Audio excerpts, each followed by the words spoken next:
Turmoil in the Muslim world, चाहे वो political हो, सोशल हो, रिलीजियस हो, हमारी जो जितनी भी फॉल्ट लाइन्स हैं, हम मांगी पैदा करनी होगी।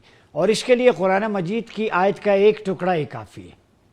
वइन तनाज़अतुम फ़ी शैइन फरुद्दूहु इलल्लाहि व रसूल, किसी की बात ना माने, अगर तनाज़े में पड़ जाएं तो उसे रेफ़र कर दें अल्लाह और रसूल की तरफ कि अल्लाह और रसूल का क्या हुक्म है, इत्तिहाद पैदा करें। भाईजान, ये हमें कहते हैं किताबों में ये बात है, भाई किताबों में नेटो के लिए नहीं है, उनकी करेंसी एक हो सकती है यूरोप की, तो मुसलमानों की क्यों नहीं हो सकती?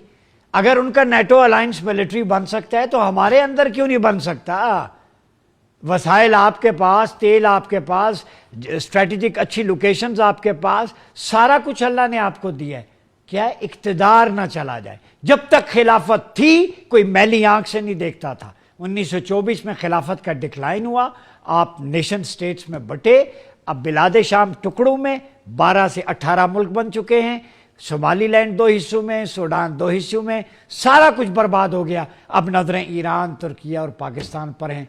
मैं फिर कह रहा हूँ, रिसर्च बेस्ड बात कर रहा हूँ, आने वाले दिनों में तुर्किया, ईरान और पाकिस्तान पर प्रेशर होगा।